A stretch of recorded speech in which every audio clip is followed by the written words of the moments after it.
민주당 네. 대표 선거 권리당원 투표 반영률이 55%나 된답니다. 네. 네. 근데 그 55%가 결국은 저 언론에서는 성패를 좌우할 거다. 음. 권리당원의 투표가 성패를 좌우할 거다.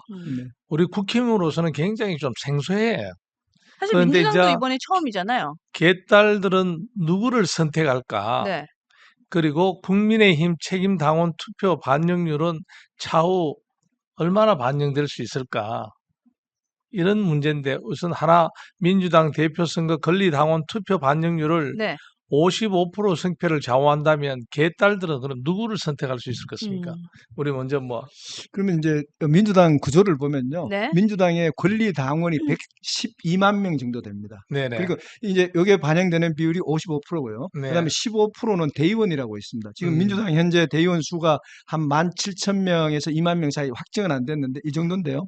근데 여기에서 구조를 보면은 네. 대의원들의 표 한 표는 권리당원 20표와 맞먹습니다. 그러면 예를 들어서 이제 대의원이 2만 명이다 치면요. 그러면 곱하기 20을 하게 되면 이 사람들이 40만 표가 됩니다. 그리고 이제 권리당원 112만 표가 합쳐가지고 70%가 되고요. 나머지 30%를 가지고 이제 국민 여론조사를 해서 당 대표를 선출하는 구조로 되어 있습니다.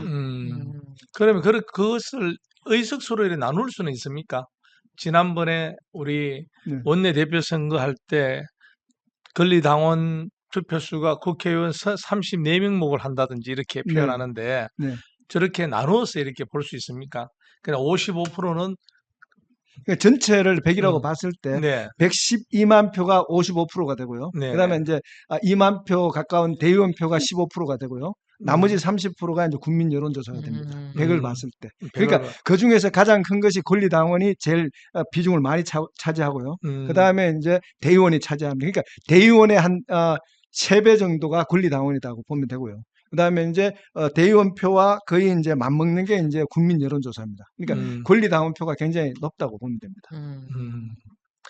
저는 이걸 보면은 우리 국민의힘은 어떻게 했나 찾아봤는데, 네. 보니까 이제 국민의힘, 이준석 당시 당대표 때는 예비 경선이 이제 당원 여론조사가 50%, 일반 국민 여론조사가 50%, 본선이 당원 투표가 70%, 그다음에 일반 국민 여론조사가 30%인데요. 이 김기현 당대표 시절 때는 어떻게 했냐면은, 예비 경선 때는 당원 여론조사가 100%였고, 본선 때는 선거인단이 대의원 책당, 그다음에 일반 당원이 일부가 되어 있어서 선거인단이 100%였어요. 그래서 봤을 때 앞으로 우리 전당대회가 하면은 룰이 이제 권력의 투장이자 산물이자 이제 당내 민주주의의 온도계가 아니겠습니까? 결국에는 이 향후 전당대회의 룰 개정은 누가 당을 주도하느냐. 지금까지 흐름을 보면 당원 중심 구조가 기본값이고 그리고 이제 지금 현재 주도하는 세력들이 수구 세력 아닙니까? 그랬을 때 보면은 2023년 김기원 당원 100%의 가능성이 저는 높다고 보여집니다. 네네. 자, 그럼 하나 네. 마포탱크 네. 여쭤보고 싶은데 네. 만약 민주당 대표 선거의 권리당원 투표 반영률이 55%가 된다고 얘기하면 저게 성패를 좌우한다 그러면 저쪽에서는 과연 누가 선택될 것 같습니까? 박찬대냐? 근데 구조가요, 네, 지금 한번 설명 또.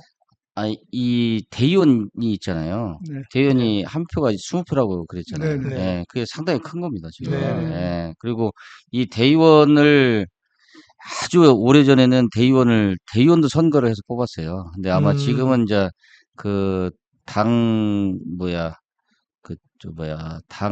당원 협의회장, 지금으로 무슨 국회의원 수가 제일 많으니까 국회의원들이 정하는, 당원 협의회장이 정하는 대의원 수, 대의원이 가장 비율이 높을 거예요. 그리고 그걸 이제 자기가 좋아하는 사람도 뽑을 테고. 그렇겠죠. 그 다음에 또 한 가지는 권리당원이라고 하지만 권리당원들은 이 관리된 사람들이 많습니다, 사실은. 그러니까 대의원들은 자, 여기 내가 당협위원장이에요. 그럼 당협위원장 밑에 대의원들이 있겠죠. 이 대의원들은 자기의 충성스러운 사람들이고요. 이 대의원들이 권리당원을 평상시에 50에서 100명씩을 갖고 있는 사람들이에요. 쉽게 말해서 한 20명이 있다 그러면 5명씩 입당원서를 받은 사람, 이런 사람이 다 관리하고 있는 사람들이 깔려 있는 거예요. 그러니까 무슨 이런 선거를 한다든지 그럴 때 열심히 뛴다 그러면 이 라인들이 쭉 있어요. 그러니까 우리가 이제 전국적인 판도에서 이것하고는 조직화되어 있는 측면이 있고, 그다음에 개딸 부대라고 해서 또 이거하고는 상관없이 활동하는 그룹핑이 있고 그 민주당은 그전에도 보면은 이런 개파 정치나 이런 것들이 굉장히 활성화돼 있고 그렇죠. 그걸 잘 챙겨요. 음, 예, 그것은 공직 후보자 출마뿐만이 네네. 아니라 뭐 밥그릇까지 다 열심히 챙겨주는 아, 그런 그렇죠. 생활 공동체입니다. 네, 그러니까 맞아요. 그런 네. 동지애가 강하다는 이유가 그게 있구나. 아, 그럼요. 그게 네. 원래 장난 전대협이나 한총련부터 이어온 저 음, 생활 공동체 정신 아닙니까? 진짜로 맞아요. 예. 투쟁을 하면서 그렇게 예, 함께 예. 했다는 거.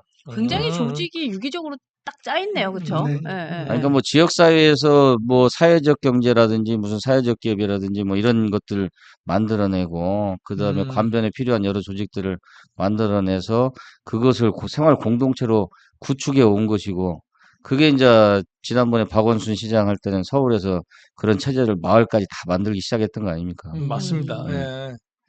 좋습니다. 맞습니다. 네. 그런데 그렇게 되면 음. 지금 우리가 얘기하는 질문대로 권리당은 55%는 우리 마포탱크께서는 누구를 박찬대를 픽하겠습니까? 정청래를 픽하겠습니까? 일단 제가 볼 때는 국회의원들의 그 표수가 제일 중요할 것 같은데, 국회의원들의 표심부터 작용을 해서 네. 밑으로 깔리는 거고, 이것을 이제 외부에서 때리는 것이 예를 들면 김어준의 뭐 뉴스공장. 뉴스 뭐야 뭐 그런 걸 할지 뭐 이런 데서 이제 때리는 매불쇼. 거죠. 예. 음, 그렇게 봐야 될 겁니다. 그래서 음, 개딸이라고 하는 부대도 이제 외곽에 보면은 뭐 강의원이나 이런 혁신회의 뭐 이런 멤버들이 있는데 옛날 뭐 한총련 중심으로 한 멤버라고 제가 보는데 네, 네. 아, 이런 멤버들도 개딸들 안에서. 예, 이런 멤버들도 개딸이라고 하는 게 무슨 단일한 지도부를 가지고 있다라고 보기보다는 네. 그 안에 이제 다양한 조직과 라인들이 있을 거다. 이 음, 사람들이 이제 선택을 할 것이다. 이렇게 보는 거죠. 네, 지금 네. 영님께서도 성남 시절부터 관리해온 사람들의 조직이 개딸이다. 뭐 이런 얘기를 주신 분도 계시고, 야. 네. 또 블루스카이님께서는 생활 공동체라고 하는 건 경기 동부연합의 그 간첩 조직의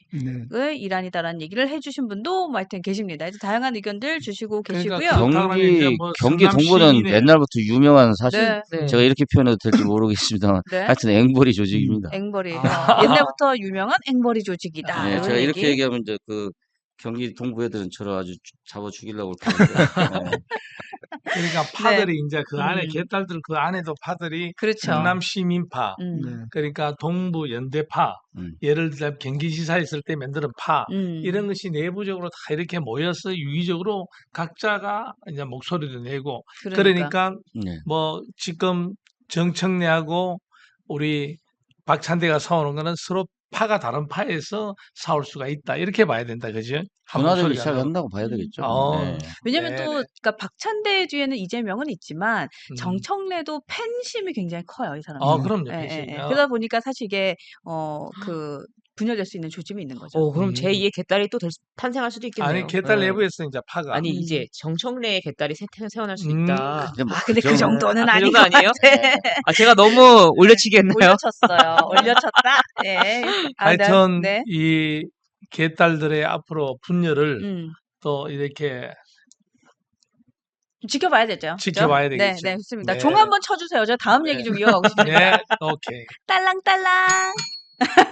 자, 저희가 그 두 번째 이야기 좀 이어가고 싶은데요. 여러분들, 네, 이 방송 좋으시면 좋아요도 좀 누르면서 봐주시기 부탁드리도록 마포 탱크 하겠습니다. 네. 나오셨습니다. 아니, 또 마포에서 많은 분들 오고 계세요. 지금 마포 동료 시민님도 오셨고요. 또 예. 마포에 계시는 분들 지금 오셔가지고, 함은경 위원장님은요, 100사람 몫을 하는 분입니다. 화이팅! 이런 글도 올라오고 진짜 있어요. 장난 아니시죠. 예. 지난번에도 그 필승 결의대회 하시면서 얼마나 많은 분들이 모였습니까? 아, 또 내가 그때 갔어요. 진짜 네, 최고입니다. 갔어요. 또 싹 아, 가봤지. 그러셨어요? 내가. 싹 와. 가봤지 또. 그- 홍준표 씨 사모님도 왔던데. 싹 가봤지 또. 예. 그 권력을 투쟁을 통해서 쟁취하는 거라고 본인이 젊었을 때부터 가지고 있던 사상의 아니, 철학이 딱 그럼요. 가지고 있기 때문에 그럼요. 누구하고 붙어도 안 밀리죠. 안 밀리죠. 근데 이 맞습니다. 정청래 네. 이걸 꺾어야지 우리 국민의힘 또 우리 시민들이 얼마나 행복해할까.